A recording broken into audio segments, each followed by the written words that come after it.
Salam dostlar, günləriniz xoş keçsin dostlar. Mən dostlar bir söhbət eləmək istəyirəm. Söhbətin mövzusu bu yaxınlarda oxuduğum bir kitabdan doğub dostlar. O kitabın müəllifi antik Romalı filosofdur. Bu filosof həm də dövlət işində çalışıb və onu ölümə məhkum ediblər dostlar.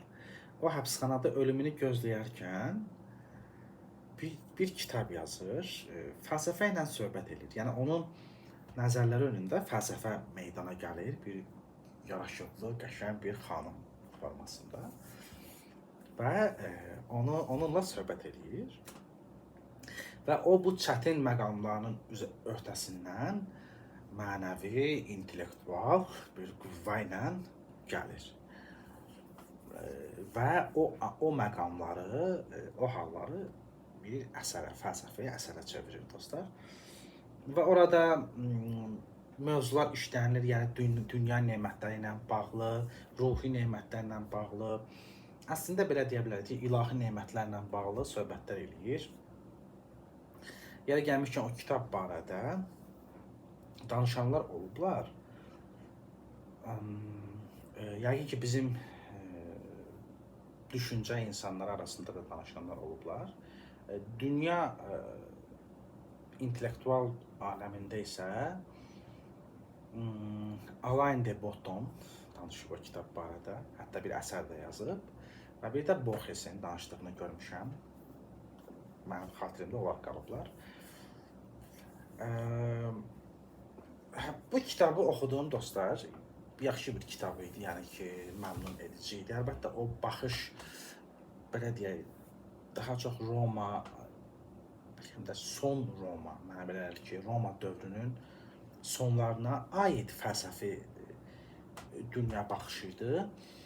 Mən sırf o cür baxmıram, amma o filosofun dünyası olaraq məmnun elədi. Çünki orada həqiqətən belə ali ruhun, ali fəlsəfi ruhun, mənəviliyin bərqərar olduğunu hiss etmək və dərk etmək, duymaq çox aşkar idi. Əlbəttə məmnun elədi. Və orada çox məqamlara toxunur, mövqe məsələsinə toxunur. Mövqe, yəni insanın məqam, mövqe, ictimai siyasi mövqesi barədə söhbətlər açılır. Orada axtarışlar aparılır, həqiqətin harada olduğu axtarılır və s. Və bu mənim yadıma başqa əlaqəli filosofların aləmlərini saldı, həm də Schopenhauer'ın aləmini saldı, həm də oradan da Schopenhauer'ın Kantı tənqid etdiyi mətnə gedib çıxdım. Məsələn, belə əlaqəli assosiasiyalar yarandı. O barədə biraz söhbət eləmək istəyirəm dostlar. Bu həm də mütəfəkkir filosof təbiəti ilə bağlı bir söhbət olacaq. Yəni mütəfəkkir təbiətlər dünyadakı bir çox məsələlərə necə baxır və necə də bənzər formada baxırlar. Yəni təbiətlər bənzər olduğu üçün, yəni mütəfəkkir təbiəti bənzər olduğu üçün, onlar dünyaya baxışda da bilirsiniz, o təbiətin təzahürünə uyğun olaraq baxış ortaya qoyurlar. Və təbiətin, o mütəfəkkir təbiətin təzahürünə uyğun olaraq baxış ortaya qoyanda, bəli, kəşflərə görə, özünə məxsus kəşflərə görə fərqlənirlər, amma baxışın özü mahiyyətcə çox bənzər və ya eynidir deyilərik. Sonra bundan məsələn mən getdim Mirzə Səfərə, Əbdurrahman bəy Haqverciyevin qəhrəmanına.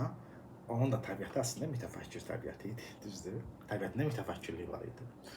Filmi də vardı, düzdür. O da əlaqələndi, o da gəldi, yadıma düşdü. Belə bir kiçik bir aləm yarandı zeynimdə. Və Buna indi bir giriş olsun bu. İndi əsas məqamlara gəlmək istəyirəm. Bunu onunla əlaqələndirirəm ki, məsələn üçün, sonra bu həm də mənim özümün təbiətimi yada saldı. Yəni mənim uşaqlıqdan mənim təbiətim necə idi və sonra necə də o əsas xətt formasında belə getdi də. Yəni ki, əsas xətt şəklində istiqamət götürdü də gələcəyə doğru, belə deyək. Necə ki, məsələn üçün, mən uşaqlıqdan etibarən necə də bənzər idim, təbiətim bənzər idi və sonra böyüyəndə də necə bənzər təbiətim düz xəttli şəkildə gələcəyə doğru getdi də, o da yadıma düşdü. Əlbəttə, indi mən özümə olaraq tay eləmirəm dostlar, amma yəni ki, hər halda mənim də təbiətim o cürdür də, yəni ona bənzərdir, onun kiçik variantıdır. Ona görə də mənə doğma yadırlar. Belə deyə bilərəm. İndi ona əlaqələndirəcəyəm. Fəqət dostlar, mən bir məqamı vurğulamaq istəyirəm. Deməli, buradan gedək orada, sonra mən bunu əlaqələndirim də. Deməli dostlar, Schopenhauer'ın Kantı tənqid etdiyi bir söhbəti var. Bu məqalə şəklindədir. Kant fəlsəfəsinin tənqidi. Ən çox sevdiyim deyərdim ki, tənqidi materialdır. Məsələn, tənqid necə ola bilər? Tənqid necə olar? Bax, onun dünya ədəbiyyatında, dünya mənəvi mədəniyyətində ən çox sevdiyim tənqidli mətnlərdən biridir. İndilik belədir, bəlkə gələcəkdə başqaları qarşıma çıxacaq. Fikrimi dəyişə bilərəm. Oradan deməli Schopenhauer Kantın fəlsəfəsinə tənqidə girməmişdən əvvəl belə deyir, dostlar, bax. Deyir, böyük bir ruhun Kantı nəzərdə tutaraq deyir ki, əsərindəki xətaları və səhvləri göstərmək onun qiymətinin açıq və dolğun hesabını verməkdən daha asandır. Yəni tənqidləri tapmaq çox asandır. Tənqid etmək asandır. Amma qiymətini bilmək çətindir. Belə deyir. Xətalar tək və sərhədlidir. Bunu ilk baxışda baxaraq qavraya bilərsən. Halbuki dahinin əsərlərinə basdığı möhür bunların mükəmməlliklərinin dipsizliyi və tükənməzliyidir. Bu səbəbdən bu cür əsərlər bir-birini izləyən, bir-birinin ardınca gələn əsrlər boyunca köhnəlmədən öyrədici olmağa davam edirlər. Həqiqi böyük bir ruhun, yəni ruh siz nə demək istəyir bu Schopenhauer? Yəni xarakterin, tipin, naturanın bu mənada. Yəni məsələn Kantın naturasının, Kantın intellektual, mənəvi naturasının bu mənada demək istəyir. Həqiqi böyük bir ruhun, tamamlanmış şah əsərinin bütün insan növü üçün, irqi üçün o qədər dərin və uzaqlara çatan təsiri vardır ki, bunun aydınladıcı təsirinin yayılacağı ölkələri və əsrləri hesablamaq mümkünsüzdür. Bu hər zaman belə olacaqdır. Ardınca da söhbət edir, fəqət mən burada saxlayıram. Yəni nə deyir Schopenhauer burada? Deyir, mən Kantın Kantın əsərini tənqid eləməyə keçirəm, düzdür? Onun mən xətalarını çox tez görə bilirəm. Amma Kantın dahi bir filosofun əsərlərinə basdığı möhür bunların mükəmməlliklərinin dipsizliyi və tükənməzliyidir. Çox super sözdür. Çox super sözdür. Yəni Schopenhauer burada bilirsiniz necə? Bax biz deyirik məsələn bax belə bir söz var da, məsələn deyirsən ki, biz həyat yaşayırıq. İnsan həyat yaşayır. Canlılar həyat yaşayırlar. Biz bu yaşanılan prosesə həyat adı vermişik. Biz deyirik, həyat nədir? Məsələn, sual versən, həyat nədir? Bax, həyat nədir sualı üzərində filosoflar təfəkkür ediblər. Yəni əsrlər boyunca sırf mütəfəkkirlər həyat nədir sualı üzərində müxtəlif formalı təfəkkür ediblər. Ona görə həyata dair baxış, məsələn, mən başqalarını deyə bilmərəm də, başqa insanlar bunu necə öyrənirlər, başqa insanlar üçün bunun yolları nədir deyə bilmərəm. Məsələn, mən başqa insanların hərəsinin özünün variantı ola bilər. Mənim üçün bu baxış filosofların, böyük filosofların baxışlarıdır. Mən həmişə belə düşünürəm.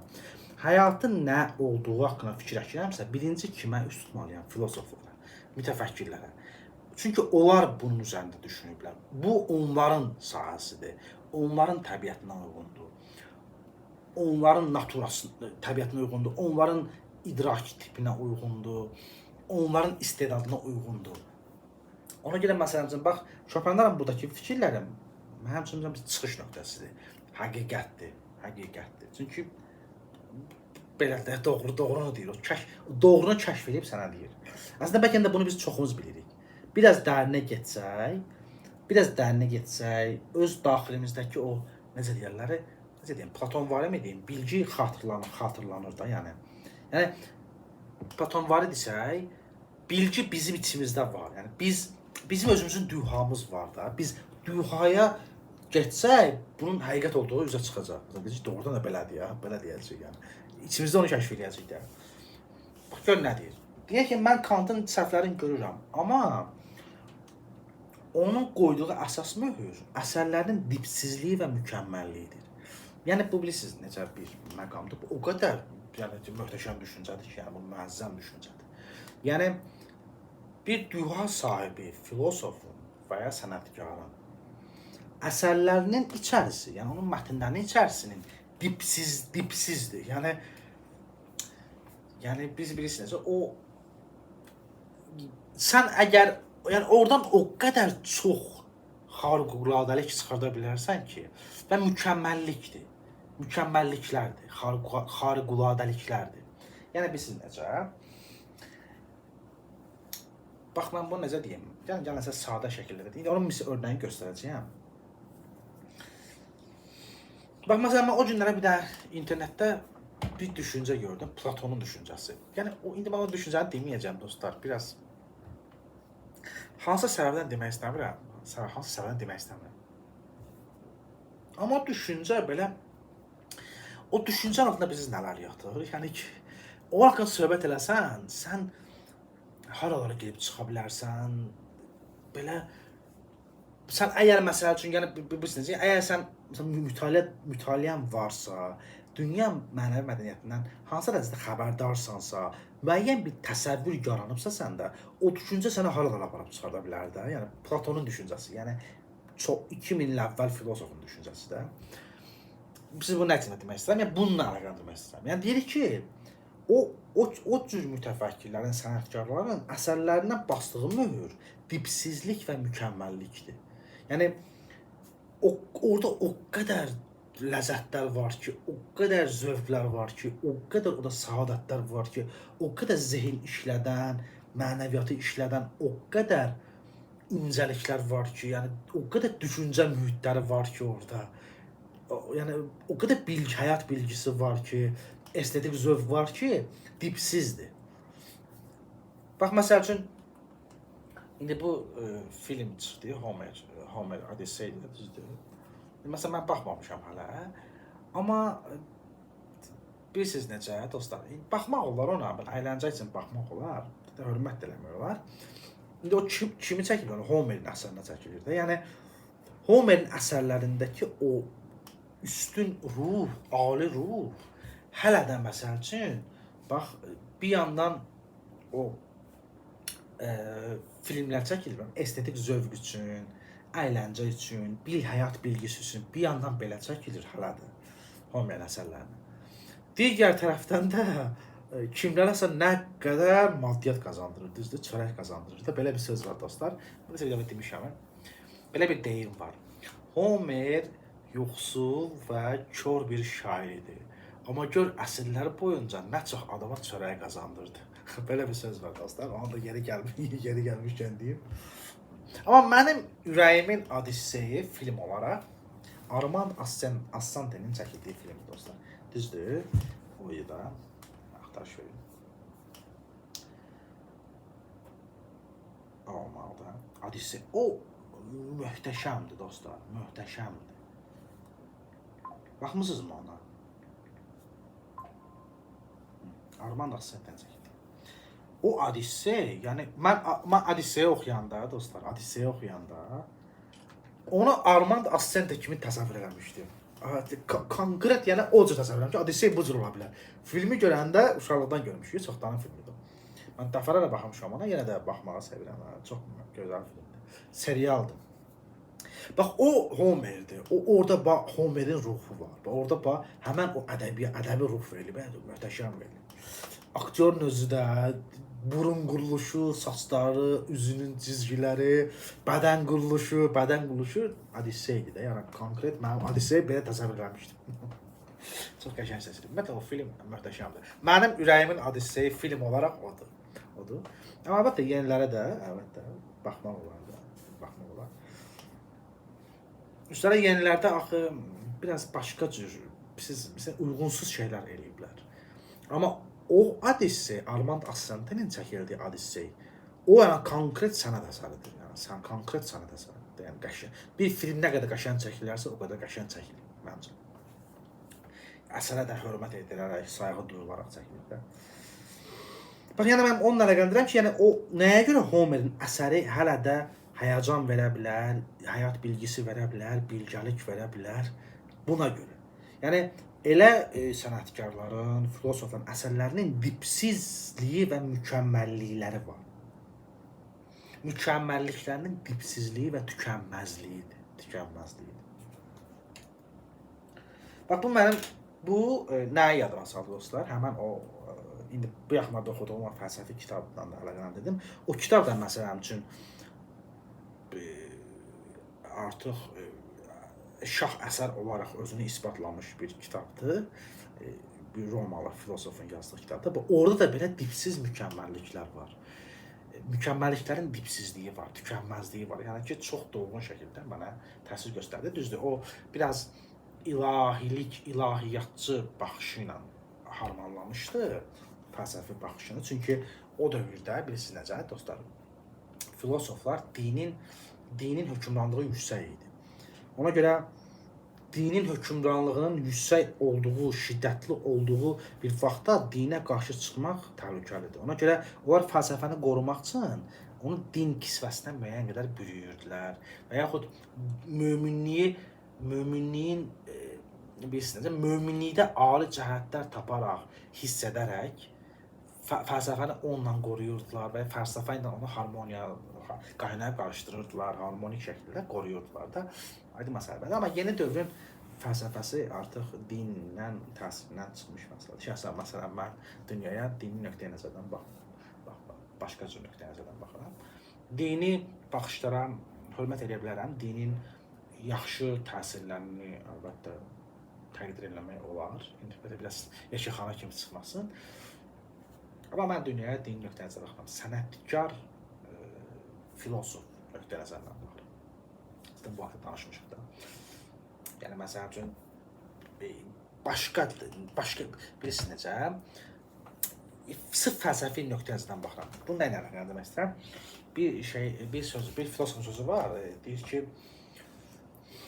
ki, sən məsələn üçün Şekspirdən və ya Hötedən məsəl üçün dindar olmasını gözləmək, bu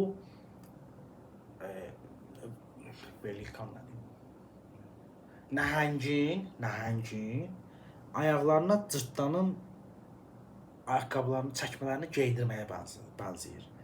Yəni, həyat iradəsi məsələsi var. Bax, biri var ki, ədəbiyyat, elm, din, incəsənətlər. Din bunlardan biridir. Höte və Şekspir məsəl üçün örnək verirəm. Onlarda isə baxış din deyil. Onların keşişi onlarda obrazdır. Yəni, onların əsərlərində keşiş bir dənə obrazdır.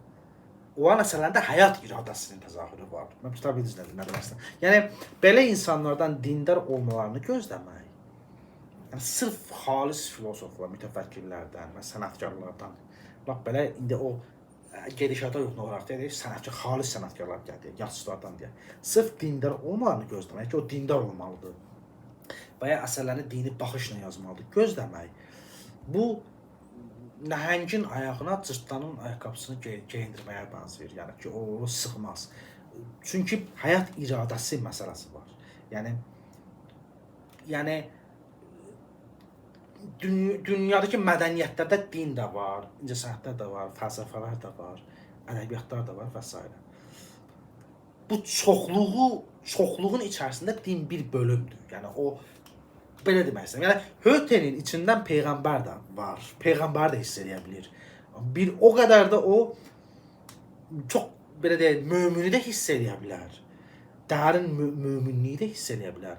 Çox azğın şəhvətpərəsti də hiss edə bilər. Yəni ki, çox bir obraz yaradar, obraz Fatih olar. Biz nə demək istəyirəm? Yəni, məsələn, Peyğəmbər hekayəsi var, mövzusu var. Məsələn, mən Peyğəmbərə Puşkində rast gəlmişəm. Hüseyn Caviddə də peyğəmbərlik məsələn məqamı var. İndi o cür olmasa da Lermontovun peyğəmbəri var. Yəni bir xalis sənətkar içində peyğəmbəranə ruh hallarını da duya bilər. Mən anlada bilirəm. Həyat iradəsi, sənətkar və mütəfəkkir həyat iradəsinin təzahürüdür. Amma bütövlükdə, mümkün qədər bütöv təzahürüdür. Amma peyğəmbər sadəcə dini baxışı ortaya qoyur. Mən tuta bilirəm nə demək istəyirəm. Amma bir sənətkar dini baxışı da hiss eləyə bilər. Yəni bir keşiş də yarada bilər, bir peyğəmbər də yarada bilər. Peyğəmbərlə bir yerdə Fatih də yarada bilər. Fatihlə bir yerdə mömin də yarada bilər. Möminlə bir yerdə bir quldur da yarada bilər. Quldurla bir yerdə nə bilim bu tərəfdə bir Don Juan da yarada bilər. Yəni ki, Don Juan da şəhvətpərəst də yarada bilər. Bir tərəfdə nə bilim aşiq də yarada bilər və s. Yəni o çoxluğu həyat iradəsini verir. Ona görə onun ayağına ondan sırf sən gələcəksən dini nöqteyə nəzərdən dünyaya baxacaqsan gözləmək, nəhəngin ayağına cırtdanın ayaqqabısını geyindirməyə bənzəyir. Alınan şeydir də. Bu baxımdan, yəni o baxımdan ki, yəni o filosofun baxışı, bəli, mən onun fəlsəfi tərəf, kitabın fəlsəfi tərəfini gördüm, hiss elədim, çox məmnun qaldım. Amma dini məsələləri onun öz aləmi olaraq başa düşə bilərəm. Dini baxışları, dini ruh hallarını onun öz aləmi olaraq başa düşə bilərəm. Və onu bununla əlaqələndirmək istəyirəm dostlar. Yəni ki, məsələn o Homerin əsərlərində məsəl üçün deyək, filmləri də indi çəkilir, düzdür? Yenə də filmlər çəkilir. İndi bu nəyə görə belədir? Həm də bu nəyə göstəricidir? Homer əsərlərinin mükəmməlliklərinin dipsizliyi və tükənməzliyi. Yəni ki, orada indi belə hər dəfə oxuyanda sənin ruhun əcəbləşdirir, sən başqa tərəfdən kəşf edirsən onu. Ya hər yaşa uyğun, hər təcrübəyə uyğun sənə başqa cür bilgilər verir, sənin ruhunu başqa cür xoşbəxt eləyir, başqa cür qüssələndirir, fərqli cür həyəcanlandırır və s. Şopenhauer da bunu deyir. Yəni Kanta girməmişdən deyir ki, onun möhrü nədir? Əsərlərinin o dipsiz, mükəmməlliklərinin dipsizliyi və tükənməzliyidir. Ona görə deyir ki, məsələn üçün mən Kantın səhvlərini göstərirəm, amma bir dənə yer var, deyir ki, onların əslində mənim zəif təriflərimə ehtiyacı yoxdur. O kitablar özlərini qoruyacaqlar. Düzdür. Tolstoy da Kanta çox qəribə şəkildə böyük dəyər verib. Yəni ki, bilirsiniz, yazıçının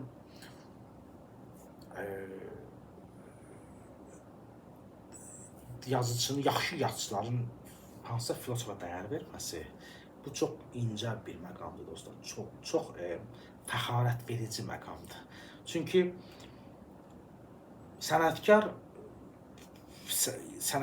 yəni yaxşı bir yazıcı o həyatın bədii mənzərəsini verir də. Yəni o həyat iradəsini birbaşa gözümüzün önündə təzahürlər formasında verə bilir. O qüdrətdədir. belə adamların hansısa filosofa dəyər verməsi, yəni ki, bir filosofu özü üçün öndər götürməsi, yəni həyatı dərk etmək üçün o filosofu oxuyub ondan təsirlənməsi bu elə belə bir tarif deyil də.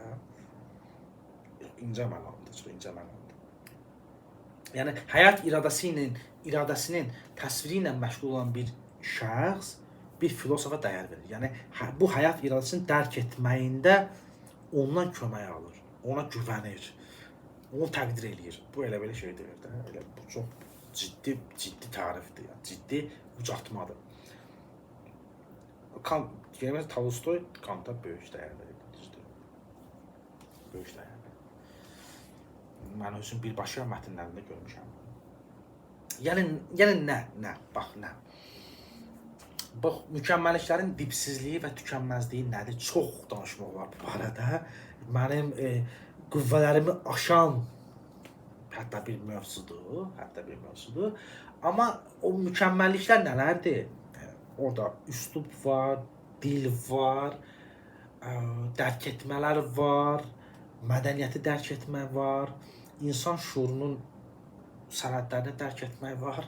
Orada üstün ruh var. Yəni sən onu oxuyanda o səni ruhunu belə aliləşdirir, təmizləyir, arındırır. Baxışlar verir sənə, geniş baxış verir. Bilgiləri ayırmağı verir. Mən nəyi bilə bilərəm, nəyi bilməyə bilərəm. Bilmədiyim şeylərlə niyə uğraşım? Bildiyim şeylərlə uğraşım. O mənə təsir göstərə bilər. Məsələn, yəni Kantın xidmətləri böyükdür. Məncə o məsələlərə getmirəm. Kant şünaslar o vaxt danışa bilərlər. Mən də danışa bilərəm, amma indi mənim mövzum idi, hal-hazırda o dövrdə. Başqa məsələ mən demək istəyirəm. Yəni belə insanların əsərlərinə basdıqları möhür mükəmməlliyin dipsizliyi və tükənməzliyidir. Yəni orada o qədər incə şeylər var ki, hətta hər şey qoy qırağa. Məsələn, onları oxuyanda sənin cümlə quruluşuna belə bu təsir göstərir. Bu sənin kəlmə seçimlərinə belə təsir göstərir. Yəni mükəmməlliklərin biri məsələn budur. Məsələn, mükəmməlliklərin biri budur. O üstün ruhun dürüstlüyü və səmimiliyi sənin ruhunun üstünləşməsinə, dürüstləşməsinə, səmləşməsinə təsir göstərir. Yəni ki, sənin nəyi bilə bilərsən, nəyi bilə bilməzsən, sən burada necə yaşamalısan, necə yaşasan daha yaxşı ola bilər.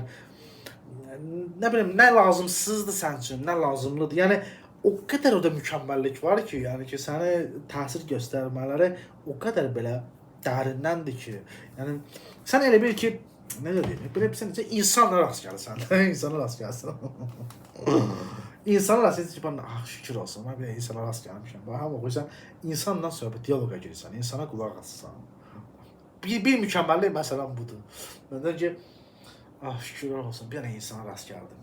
Tamam, yoxdur, amma ruhu bizləndir də, ruhunun cövhəri də təmizlənmiş, ağrı cövhəri sənləndir.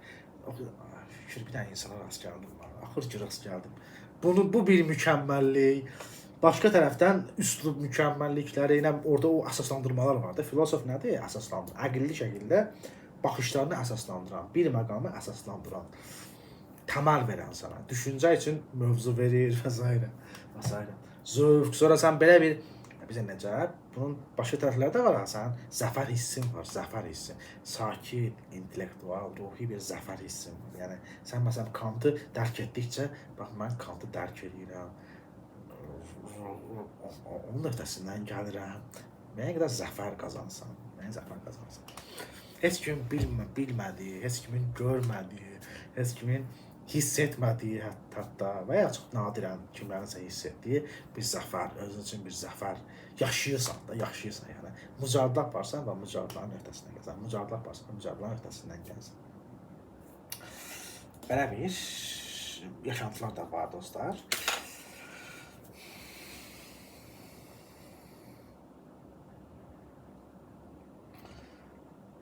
Gör nə deyir? Bax, deyir ki, o mükəmməl. Sonra gör necə deyir? Bax, deyir, o tamamlanmış şah əsərin insan irqi üçün o qədər böyük dəyəri var ki, dərin və uzaqlara çatan bir təsiri var. Və bunu hesablamaq imkansızdır. Yəni ki, əslində mənəvi mədəniyyətin, mənəvi fəaliyyətin gəl belə deyək, dünyada görməli olduğu çoxlu sayda iş var. Əslində belədir. Əslində belədir. Əslində. Əgər məsələyə ciddi yanaşarsansa, əgər həqiqətən sənin içində bir eşq varsa, görməli olduğu çox iş var. Çünki o əsərlərdə bilirsiniz nə var? O mükəmməlliklərin dipsizliyi və tükənməzliyi var. Tükənməzlik. Bax, sizə bax, ben yadıma düşmək deyim dostlar. Orada deyir o kitab. Bax, həyatın tarix üçün yararı və zərəri var, Nietzsche. Biz onu hazırlamışıq. O kitab, bir dəfə bunu demişdim. O kitabın əvvəlində Nietzsche Höte'dən bir dənə cümlə verir. Onu oxuyanlar oldu mu? Höte'dən bir dənə cümlə verir. O kitab var, o neçə səhifədir məsələn? Aslında sıx, çox intensiv, qüvvətli bir mətndir o. İndi kitabda 100 neçə səhifə deyəsən, kitabda. Amma əslində o böyük şriftlə, normal şriftlə versən bir 100 neçə, 150 səhifəlik çox intensiv mətndir o. Yəni detallama, əsaslandırma, enerji orada var, yaradıcı enerji var. Çox motivasiya verici, gücləndirici çoxlu məqamlar vardı orada. Yəni orada dipsiz mükəmməlliklərin dipsizliyi, tükənməzliyi həmin məsələdir. Danışmışlar, tükənmirdi, düzdür. Sədaqətli tamaşaçılar bilirlər, tükənmirdi. Neçə saat şərh elədik, ki, danışırdıq. Neçə saat danışdıq, tükənmirdi, deyirsiniz. İsbatını göstərmişik. O kitab, dostlar, hətta bunu belə iddia eləməklər. O kitab. O uzunluqda mətn Höte'nin bir dənə düşüncəsindən də o. Təsəvvür edirsən bunu? Yəni Höte'nin bir dənə düşüncəsi var, o düşüncə belə dipsizlik var, tükənməzlik var orada. Təsəvvür edirsiniz bunu? Məsələn, indi əlbəttə ki, mənim fəaliyyət göstərdiyim sahədir. Mən indi burada nəsə eləmək istəyirəm. Qaçılmaz olaraq bunları ballandıracağam da, düzdür? Üzrlü biləsiniz bunu, əlbəttə. Yəni, bu, başqa sahələr haqqında çox deyə bilmərəm də. Başqa sahələr o sahənin təcrübəsini keçirən insanlar verməli. Mənim o təcrübələrim yoxdur. Öz təcrübələrimi amma deyə bilərəm. Yəni, belə deyir, əsərlərin göstərdiyi təsirləri hesablamaq mümkünsüzdür. 100 illəri hesablamaq mümkünsüzdür. Bilmirsən, bu hara kimi təsirini göstərə bilər. Və məsələn üçün, Homerin təsiri, görürsünüz, hələ də bax, biz hansı dərəcədə bir təsir edir də, edir. Maddi də, mənəvi də.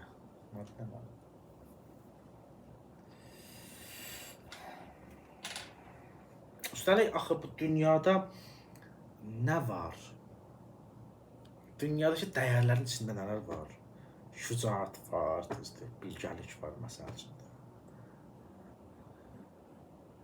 Homer bizə onu verirdi, hələ də bizə verir onu, hələ də bizə bəxş edir.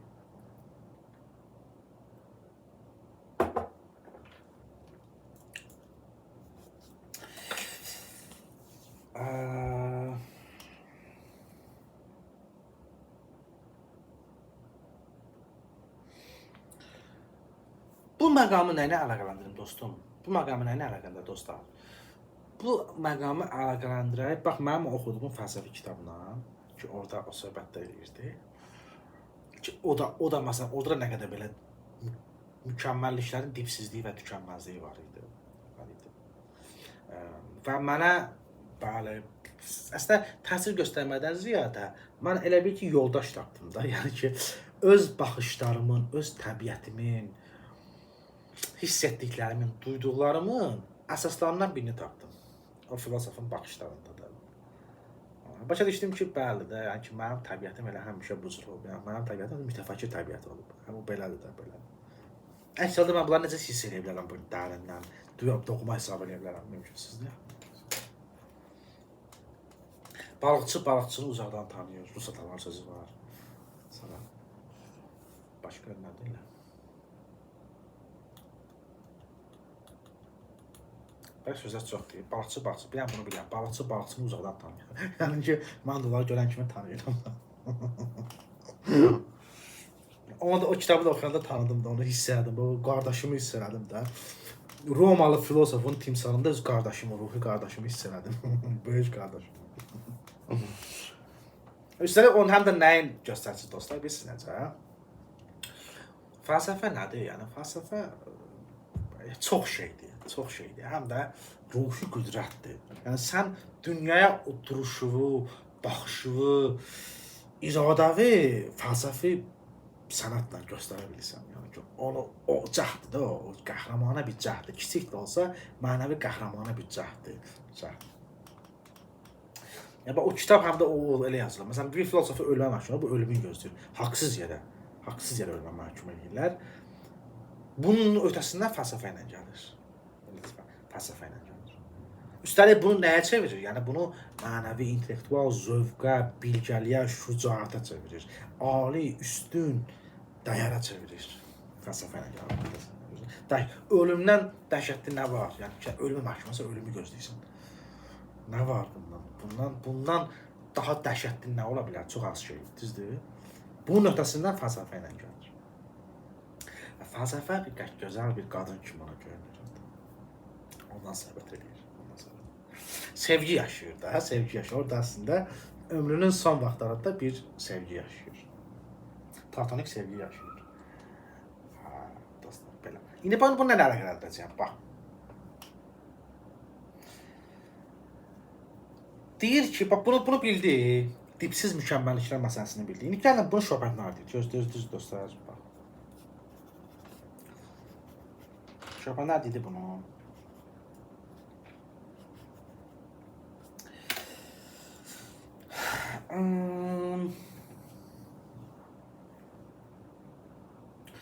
Bundan da Schopenhauer öz mətnində gələcəyəm. Həmin o Romalı filosofun mətni ilə əlaqələndirəcəm dostlar. Bax, bir dənə sizə bir dənə düşüncə oxuyum. Bir dənə dipsiz mükəmməllik tapaq dostlar. Tapaqmı? Əslində məsələyi bir demişdim. Bunu mən bu düşüncəni şərh eləmişəm, səhv eləmirəmsə, yenə də şərh edəcəyəm. Yenə də o düşüncənin dərinə girəcəyik. Dipsiz mükəmməllik orada görəcəyik. Bax. Gör nə deyir dostlar, bax.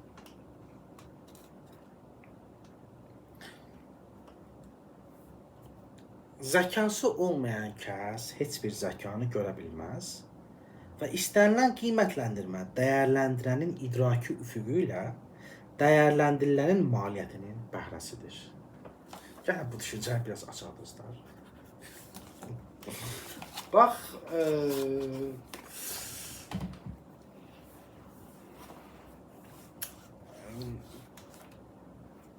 bax burada nəyə geçirir dostlar? Bunun örnəklərini, bu düşüncənin örnəklərini çox göstərə bilərəm. Ədəbiyyatdan da göstərə bilərəm. Bəlkə biraz mən film həvəskarı deyiləm. Filmlərdən də göstərməm, amma film nə deyirlər ona? Kinoman deyirlər. Məsələn, mən kinoman deyiləm. Yəni film həvəskarı deyiləm. Kitab oxumağı daha çox sevirəm, amma sevdiyim filmlər var. Və zaman mənə görə yaxşı filmlərə baxıram. Mənə görə yaxşı filmlərə baxıram. Yəni sevdiyim filmlər var, 100%. Hətta bir neçə dəfə baxdığım filmlər var. Məsələn, bu yaxınlarda danışım o barədə, boş yerə gedək. Yəni çox qəşəng film idi, çox qəşəng film. Çox qəşəng film idi. Yəni obrazlar belə qəşəng, parlaq, ruhi obrazlar idi. Bu yaxınlarda məsələn bir filmə baxdım, çox ləzzət aldım. Sakit ləzzət aldım və hiss etdim ki, nəsə verdi mənə, nəsə verdi. Amma yəni filmlərdən də mən misal göstərə bilərəm buna. Kitablardan da misal göstərmək olar. Amma həyat təsəvvürlərindən misal göstərmək istəyirəm bəzi. Bu düşüncəyə, məsəl üçün. Bu düşüncənin altında nə var, nə çıxarda bilərik? Bunun örnəyi olaraq göstərəm ki, Schopenhauer bu düşüncəsini.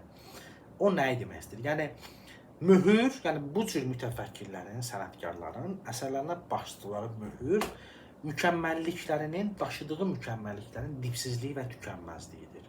İndi mən tükənməzliyə bir misal göstərəcəm.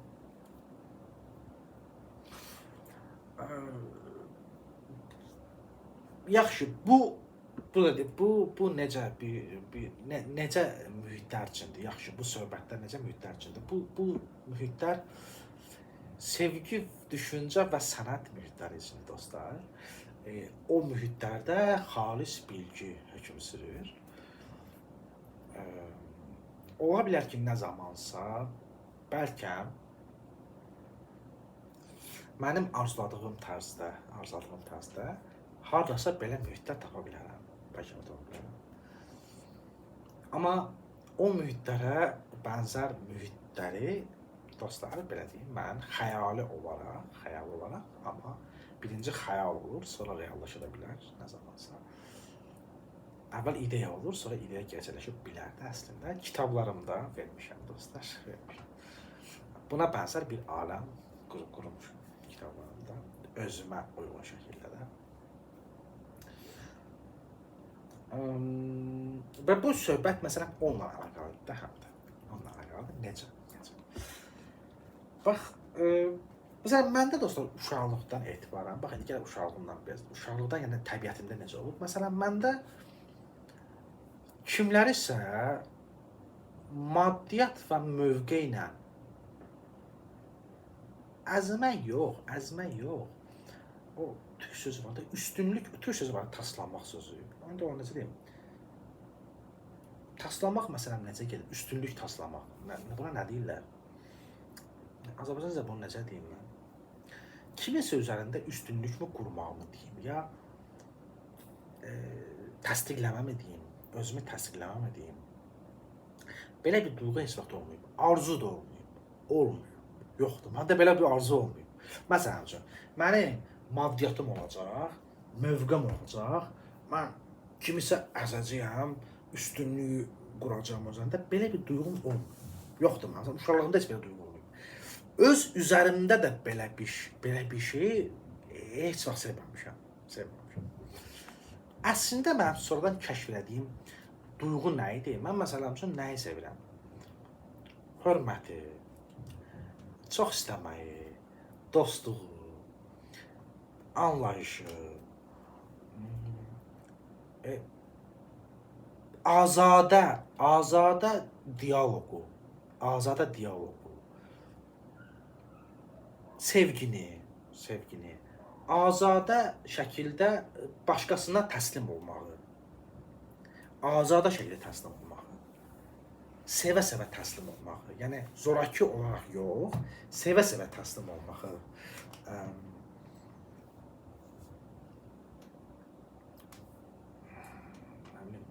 çox istəməkdir, sonrasında çox istəmək, anlayışı və çox istəmək. Daha çox tərəfdar olmuşam, daha çox deyəndə elə bu olub, təmayülüm bu olub. Bu hissim buydu, sonra mən bunu əqlə çevirdim də, əqlə çevirə bildim, rasionalize edə bildim özüm üçün ki, nə idi bu? Sonra mən başa düşmüşəm, niyə məsələn mən belə idim? Məsələn, mən başqa insanlarda görürdüm ki, belə ruh haldadılar, yəni çox rast gəlmişəm. Mövqəm var, maddiyyatım var, mən indi sənə əzəcəyəm, mən səndən belə üstünəm. Məsələn, belə şeylər mənə təsirləmirdi, heç vaxt təsirləmirdi, heç yerə təsirləməyib. Heç yerə təsirləməyib. Çünki özümdə də o, birinci mən başa düşmürdüm. Çünki mənim təsəvvürümdə o yox idi. Mən tutabilirsiniz nə demək istəyirəm. Yəni, insan təsəvvüründə olan bir şeyi görəndə ona doğma gəlir. Təsəvvüründə olmayan bir şeyi görəndə ona qəribə gəlir. Və yaxud bəlkə digər tərəfdən, bəlkə də bu bizim həm də nə ilə bağlı olar? Bu da ola bilər dostlar. Məsələn, mənim uşaqlığım, ailəm kifayət qədər, bilirsiniz necə olub? Mən təminatlı ailədə, kifayət qədər təminatlı ailədə böyümüşəm. Yəni, mən, məsələn, maddi qüvvənin nə olduğunu az çox bilmişəm uşaqda, görmüşəm. Məsələn, mən yaxşı yemək görmüşəm, bəlkə maddi nələrsə görmüşəm də, indi zəngin yox, amma təminatlı böyümüşəm də, məsələn. Bəlkə bunun da təsiri var, Yəni, indi bunun əsaslandırma kimi göstərmək əslində vulqardır, bayağı şey, əslində bayağı şeydir, amma deyirəm, bəlkə bunun da təsiri olub mənə. Yəni, mən məsələn üçün, bəlkə bunu görmüşəmmi, deyəmim, bu mənim üçün bir özünü ifadə vasitəsi olmuyor, bəlkə özünü ifadə vasitəsi olmuyor, bəlkə. Amma bunu, bu məndə həmişə bolluq məsələsi, məsələn, məndə belə təsəvvür olunur. Dostlarla paylaşmaq yeri gələndə, yəni sevgi mühiti, yəni sevginin yayılması, bolluğun yayılması bu şəkildə təzahür olunur beynimdə.